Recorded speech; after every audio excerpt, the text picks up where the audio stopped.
Received a question around essentially self-care.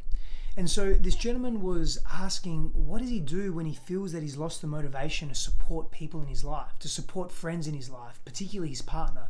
During these times, they live 2 hours away and it's been really, really difficult for him. Particularly, he's also expressed that he's an empath.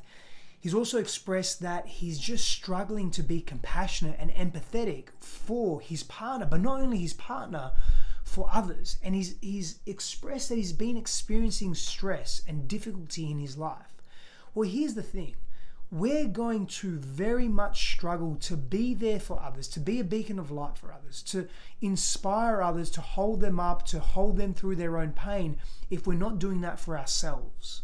So self-care is the key here.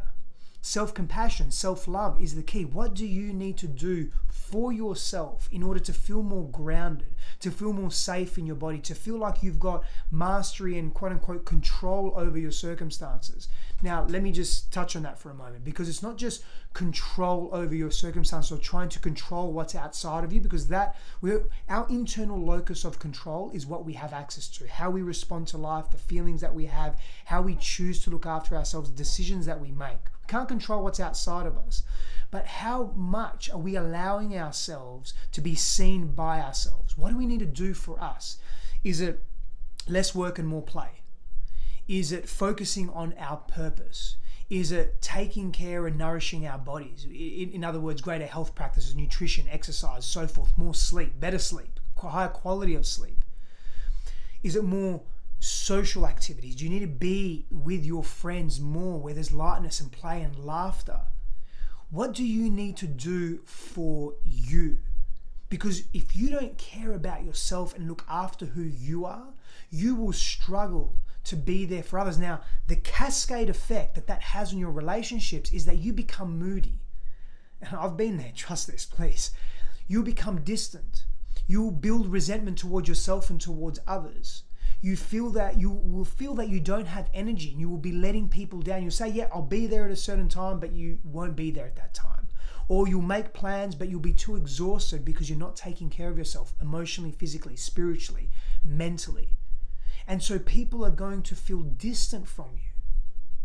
And then you're going to both start playing the blame game, the projection game, and that wounded little boy or girl comes out. So if you don't look after you, if you don't engage in self-care, practices that are valuable and meaningful to you, it means a couple of things. One, that your self-worth is low. Two, that you're in this habit of pleasing and appeasing others and not looking after yourself. That means you devalue you. You're minimizing who you are. So in any healthy relationships, there needs to be a reciprocal exchange of giving and receiving. And if you give and give and give and give and you overgive, which I have a feeling this gentleman probably has a habit of doing, and that's probably a trait that he developed when he was younger, during his developmental years, to prove himself or to receive acceptance or to feel good about himself or to receive love if he's giving so much to others. But that wears thin and becomes very challenging to maintain because we are not receiving. And so the key to being able to hold people through their own pain, remember, you're not their coach or therapist. It's not about that. It's about support. We're relational beings. But the key to that is your own self-care. So where you think you're being selfish or self-absorbed, maybe you're being self-honoring. Power and blessings. I'll see you soon.